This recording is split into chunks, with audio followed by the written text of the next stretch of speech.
incomplete.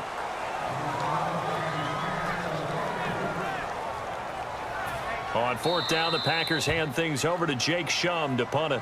Back deep, it's Odell Beckham. And now a whistle and a timeout called by the kicking team. And with halftime on the horizon, they'll be out of timeouts from here forward.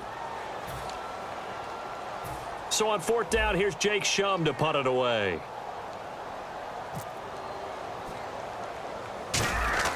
And how about this, a fake? Into double coverage, and it's intercepted. Picked off by Janoris Jenkins. And they have possession, and they have it at the 38-yard line. And New York set to take the field. They had a great drive going last time. They were moving the ball, and then all of a sudden it just stalled out. So we'll see what they can do here, Charles. And it's always easy to second guess when you don't get it on a fourth down try. But they had to like the feeling that they had going on offense. They want to continue to see if they can capture that again on this drive and maybe get in the same position. Yeah, and that's, I mean, like I said, they were moving the football. It's not like they went 4 and out, so I don't think it's a deal where the offense doesn't have confidence. No, I agree with you totally on that one. If anything, they may have gained more confidence. Okay, they stopped us once. That's all right. Let's keep moving it. Make them do it again. It's a gain of 11 yards that time, and it produces a new set of downs. Man, defensively, that hurts. They got him out of his rhythm. They had him hemmed in, but somehow he was able to tuck it away and get away for a gain. To throw, it's Manning, and he'll be hit as he releases it, and that'll fall incomplete. It's a tried-and-true formula, and I don't think it'll change for as long as we play football. If someone's trying to throw the ball and you can put pressure on them and make it tough, that's only going to help your defense. Yeah, he's since being hurried. He got rid of it before taking the hit, but incomplete. Now Manning escaping the pressure right, and bringing it in right side here, Beckham. For Beckham against the Packers, targeted 11 times, but wound up with just 4 catches for 28 yards. And if those are going to be his numbers, well, their playoff chances are going to go sailing away like they did. Well, they never hoisted the white flag and gave up in the game. I mean, they tried hard. The whole team tried hard. Just didn't happen early for them. Made it very difficult in trying to come back. The game plan for any defense is finding ways to make a quarterback uncomfortable in the pocket. When you bring pressure from all angles, you never know who's going to get home. In this case, the left cornerback. And a big loss here as he's taken down. Nick Perry in there to get him. And this pass rush strong now. That's sacks on back-to-back plays. And it looks like we've got a dime set here defensively. 6 DBs in the game. Over the middle, that's caught by Adams. They get only 4 that time as that leads us to a 4th down. That's certainly playing down a distance very well by the defense, isn't it? Take whatever you want underneath, by all means. He gets this one away, and boy, it's another boomer. And he didn't quite have the backspin on that one. It hits at the 4 and continues into the end zone. It's a touchback. And Green Bay getting ready to go as they take the field. And you got to think, if this is anything other than just taking a knee, I'd be very surprised. Yeah, they've got enough to talk about at the half. Why do anything else? Just get out of there. They'll run it now out of the gun. Credit him with a 1-yard gain there to make it 2nd and 9. Time for a break. We've hit halftime. 2 quarters down. Okay, so Larry apparently giving us the silent treatment all of a sudden, and we're going to skip ahead to quarter number 3. And how about this right out of the locker room? An onside kick attempt. Oh, were the Giants able to recover? Yes. Well, I guess they felt like they needed something to get them going. Maybe you wait for this type of a play, but they try the onside kick, and it works. I'm starting to wonder if the analytics coach is starting to get involved in the football nowadays. When you see this type of play made, this type of a risk taken, sometimes there's a different influences going into the head coach's ear. Man, he got in there so quickly, Charles. What could the offense have done to adjust and account for that? But what you're hoping is that you figure out and you see and get a clue that maybe there's going to be some pressure coming at you, and you change the blocking schemes. Maybe you go to max protection. The biggest one is maybe you bring your running back in to try and keep you clean. But in that case, that didn't happen. 0 accountability, and a sack resulted. On 3rd and long, it's Manning. It's complete to Cruz. And he'll be taken down, but not before getting this inside the 30. He got 29 yards that time. When the hitch route is run really well, that jab step off the line of scrimmage by the receiver, which is designed to back up the defender and give him a little bit of space, all you want there, get that space, catch the football, and then make a move and pick up extra yardage, and that's exactly what he got done there. That was a classic example of trying to run with the ball without securing the catch. He was thinking about those rack yards instead of making the catch first and then taking off. Flush to his right. And his throw is incomplete.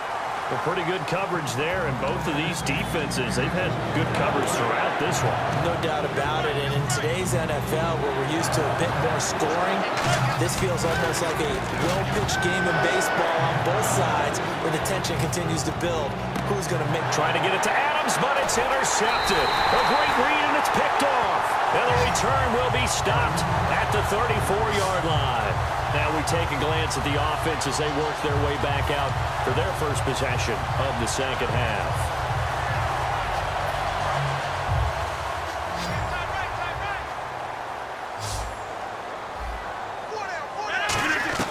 So after the INT, it's Rodgers.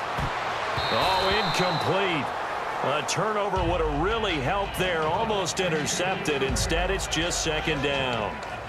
Well, partner, something we're going to have a little while to debate, but let's go ahead and take a peek at the draft order. Browns, of course, will get the first pick of the draft. San Fran, Chicago, Jacksonville, and then Tennessee will actually have number 5 and number 18. All right, let's take a quick look at these.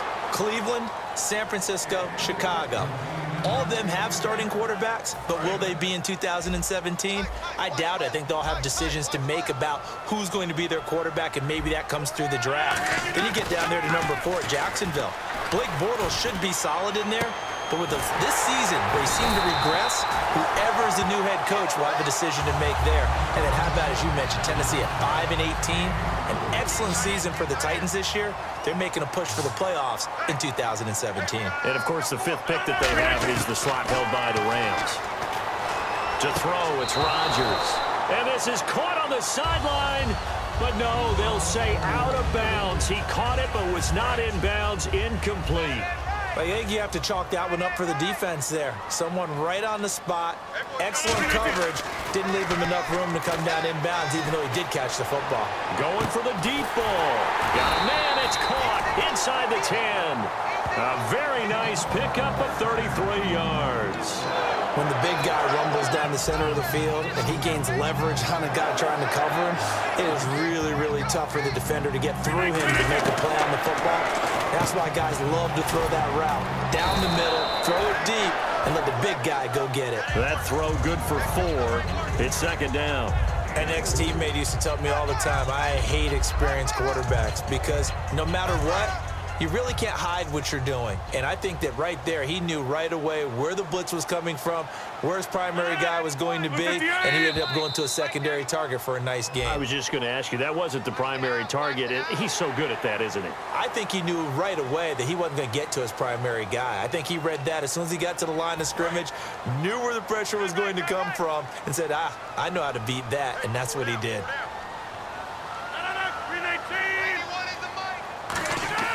Rodgers again now. And they will not get the connection there. It's incomplete. Jeff Janis, the one he was looking for. And it's 3rd and short. And now the Giants will stop play as they take a timeout defensively. It's just their first, so 2 remaining as they burn one here in this 3rd quarter. From the 2-yard line yet again. Let's see what they can do on 3rd and goal. 319. They'll give it to him right up the gut. That'll make it 4th down after a loss of 1. This is where you're probably weighing the score and the clock. 3rd quarter, so maybe it's a little early to start worrying about how much time is left in the game.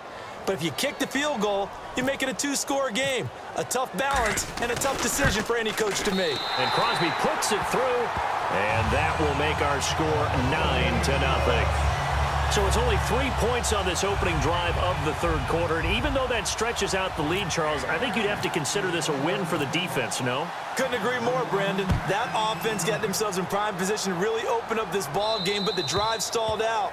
And yeah, 3 points is very easy to get back in today's NFL. And New York set to take the field. Looked like they had something going last drive. Then the interception happened. Will they recover? The memory they need to keep with them is that they did have something going. They were moving the ball on offense, had a nice sequence going. Don't worry about the other part. You can't get that back. Let's go back to what you were doing well before. I thought you were going to say they need to have no memory, but remember the good part, forget the bad. I like that even better. 10 yards still left on second down. After that throw, and it was definitely one that he would love to have back, I wonder what's going through his head. I wonder what kind of mind game he's playing with himself to get himself back on track. Because a lot of guys, that's what they do. They have little triggers that when the mechanics are off or if they make a bad throw, that they go to that place to get themselves back in sync. First down and 10 now for the offensive group.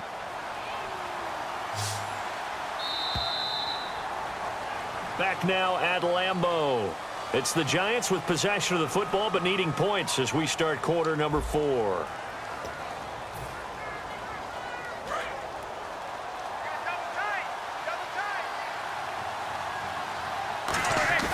Now a play fake here on first down. Caught left side. It's Beckham. And he'll be taken down, but not before he gets into enemy territory.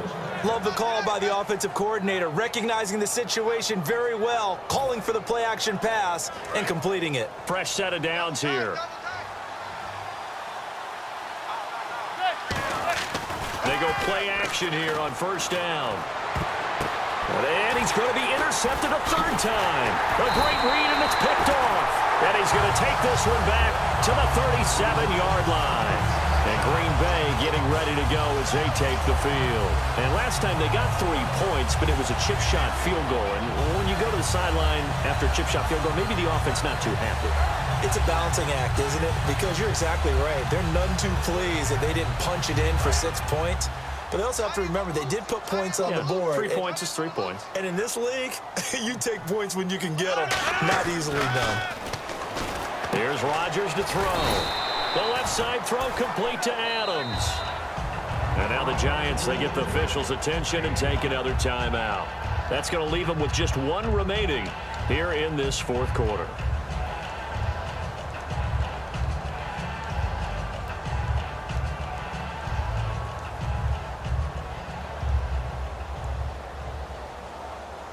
Second down, and the offense needing 5 yards.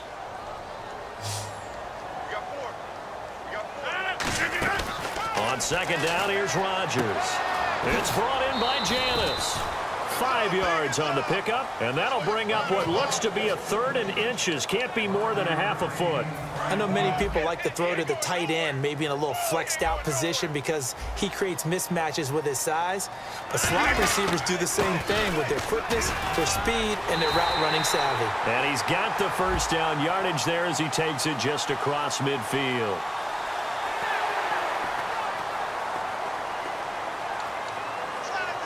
So here we go, 1st and 10 now.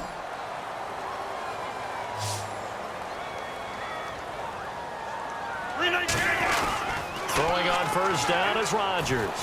He completes it middle of the field to Janis. A gain of 4 on the play, and that'll make it second down. One of the selling points of the in route is it gives the quarterback a really nice sight line to his receiver and almost on a direct shot able to throw the ball into the middle of the field and have a great chance of success as they did on that play. Completed pass play. Now let's see if they go back to the air or to the ground. They fake the give. Now Rodgers. He's going to air one out. And he bats it away, and it falls down incomplete. Randall Cobb, the intended receiver, and it's 3rd down.